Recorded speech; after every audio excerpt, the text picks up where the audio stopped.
Agora imaginam vocês conhecem alguns, né? Imaginem alguns que foram enganados, têm filhos adolescentes. Esses filhos adolescentes estão fora do ambiente dos nossos adolescentes, fora do ambiente da casa de adolescentes. Eles estão jogados para onde? Estão jogados por leões, estão jogando para o mundo. Daqui a pouco, qual é a direção, qual o destino desses adolescentes? Para onde eles vão? E os nossos adolescentes estão crescendo de uma forma tão saudável, né? Por isso, irmãos, quem vai pagar esse preço? Alguém vai pagar. Por isso aqui fala, nada ficará impune. Deus é um juiz, reto juiz. Nada vai ficar sem pagamento. Se você provocar qualquer coisa, prejudicar alguém ou prejudicar Deus e as pessoas, você vai pagar por isso, tá? Então, aqui Pedro está deixando claro agora que nosso Deus agora é um Deus de julgamento. Ele vai julgar os ímpios, vai julgar os falsos profetas e vai julgar os falsos mestres. Toda a consequência destruidora que eles provocarem, eles vão pagar por isso, tá? Então nada ficará impune. Então vamos dar uma lida rápida em Judas capítulo 4, só para confirmar, né? Pois certos indivíduos versículo 4, certos indivíduos se introduziram com dissimulação, os quais desde muito foram antecipadamente pronunciados para esta condenação, homens ímpios que transformam em libertinagem a graça de nosso Deus e negam o nosso único soberano e Senhor Jesus Cristo. Quero, pois, lembrar-vos, embora já estáis cientes de tudo uma vez por todas, que o Senhor, tendo libertado um povo, tirando-o da terra do Egito, destruiu depois os que não creram.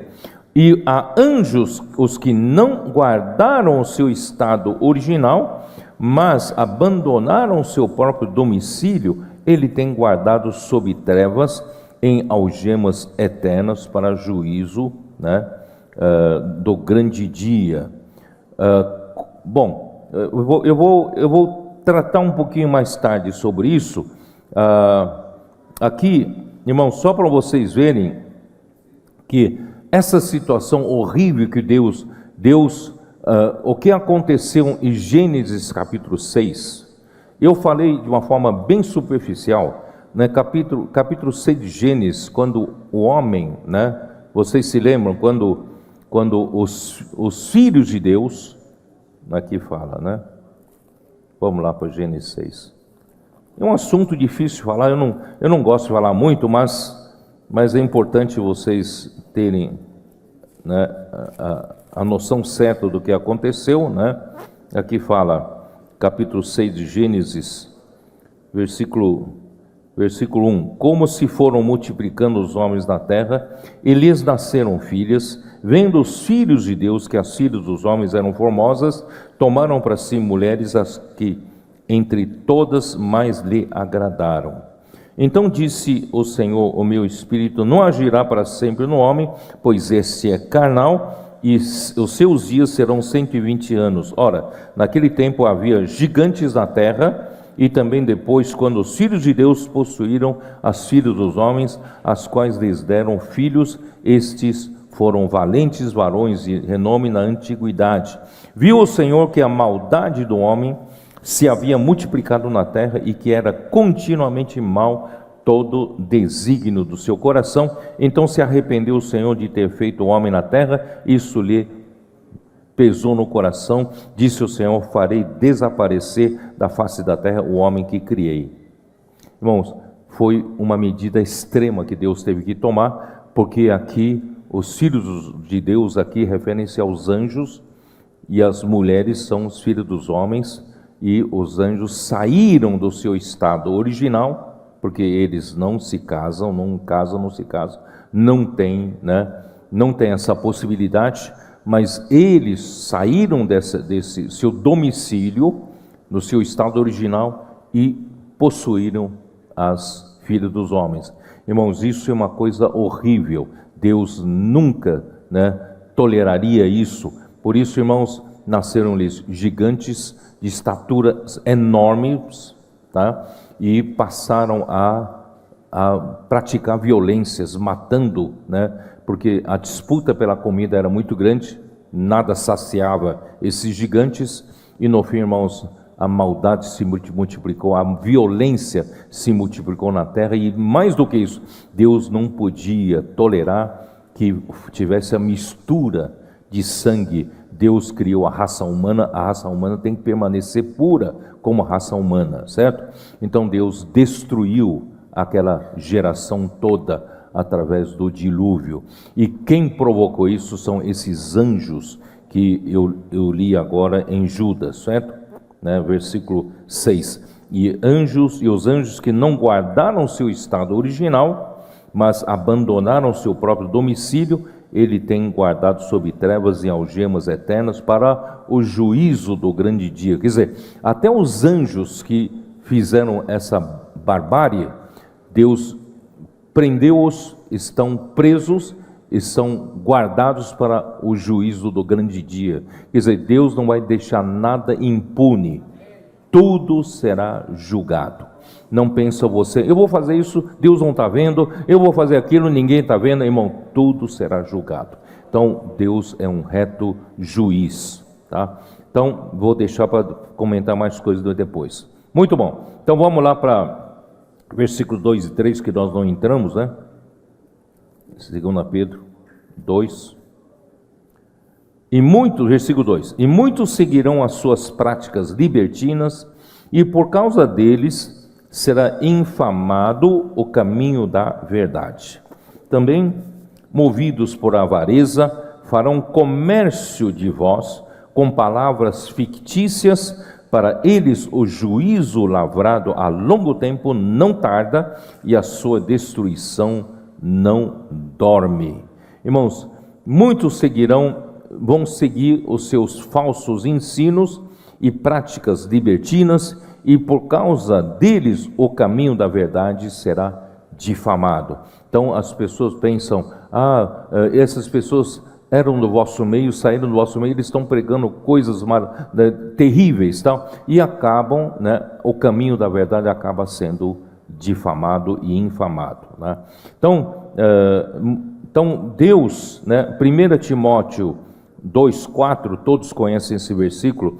Deus deseja que todos os homens sejam salvos e cheguem ao pleno conhecimento da verdade. Esse é o desejo de Deus, tá? Então Deus tem usado os seus apóstolos e tem nos usado, irmãos, para pregar a palavra da verdade, Isso está em Efésios 1,13.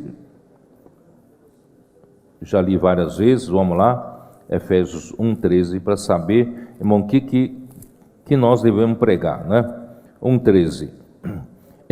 Em quem também vós, depois que ouvistes a palavra da verdade, o evangelho da vossa salvação, tendo nele também crido, fostes selados com o Santo Espírito da promessa. Quer dizer, quando a palavra dos profetas, a palavra dos apóstolos e a palavra que você prega é a palavra da verdade, então essa palavra da verdade é o evangelho da salvação das pessoas. E quando você prega a palavra da verdade, as pessoas são salvas. Nessa palavra da verdade tem poder. E essa pessoa que for salvo pela fé, essas pessoas serão selados pelo Espírito Santo da promessa. Vocês entenderam? Então, se a palavra não é a palavra da verdade, não produz esse efeito. Então, somente a palavra da verdade é que tem poder e produz esse efeito. Colossenses 1,5, dá uma olhada. Colossenses 1,5. Por causa da esperança que vos está preservada nos céus, da qual antes ouvistes pela palavra da verdade do Evangelho. Por isso, irmãos, o que nós pregamos tem que ser a palavra da verdade. A palavra da verdade tem poder e produz salvação, e produz fruto do Espírito. Tá? Então, os verdadeiros ministros de Deus ministram a palavra da verdade, no qual está o poder de Deus. 2 Coríntios 6, 7. 2 Coríntios 6, 7. Na palavra da verdade e no poder de Deus, pelas armas. Acho que vocês não vão entender o contexto. Versículo 4. Pelo contrário, em tudo recomendando-nos a nós mesmos como ministro de Deus, né, os apóstolos, né, na muita paciência, na muita perseverança. Eu já falei da importância da perseverança. Na muita paciência, nas aflições, nas privações, nas angústias, nos açoites, nas prisões, nos tumultos, nos trabalhos, nas vigílias, nos jejuns, na pureza, no saber, na longanimidade, na bondade, no Espírito Santo, no amor não fingido. Agora o versículo 7. Na palavra da verdade e no poder de Deus. Irmãos, verdadeiros profetas de Deus, verdadeiros apóstolos de Deus, os ministros de Deus que ministram a palavra da verdade, irmãos, essa palavra tem poder. Então, a palavra da verdade está associada ao poder de Deus. E assim, a palavra, né, que eles pregavam não era a palavra de sabedoria humana. 1 Coríntios capítulo 2, versículo 4. Versículo 2 diz assim: porque decidi nada saber entre vós, senão a Jesus Cristo e este crucificado.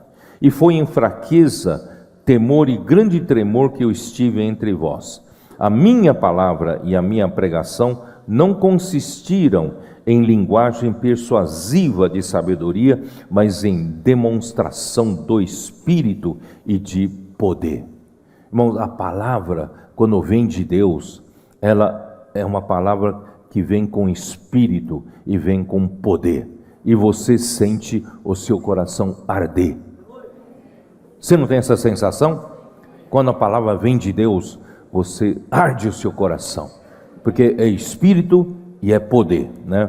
Para que a vossa fé não se apoiasse em sabedoria humana, mas e sim no poder de Deus. Irmãos, essa é a grande diferença entre os falsos mestres e os verdadeiros mestres. Os falsos mestres pregam uma palavra bonita, como Paulo fala assim, né? Com sabedoria de palavra. Ele é muito sábio em usar palavras. Ele é muito sábio em manipular você emocionalmente, né? Deixa você quase que chorando, né? Emocionado, ouvindo essas palavras, tal, né? Mas, irmãos, aqui Paulo fala assim, capítulo 1, versículo 17: porque não me enviou Cristo para batizar, mas para pregar o evangelho, não com sabedoria de palavra, para que se não anule a cruz de Cristo, né? E versículo 23: mas nós pregamos a Cristo crucificado, escândalo para os judeus, loucura para os gentios, mas para os que foram chamados, tanto judeus como gregos, pregamos a Cristo, poder de Deus e sabedoria de Deus. Irmão, nós temos que confiar que é a palavra que tem poder para fazer a obra de Deus. É a palavra, é o próprio Cristo, é a própria sabedoria de Deus, né, que opera na igreja para fazer a obra de Deus. Não é palavra de sabedoria, palavra persuasiva, de linguagem, palavras bonitas, não. É a palavra que tem que sair com espírito e com o poder de Deus. Essa palavra é que faz a obra de Deus.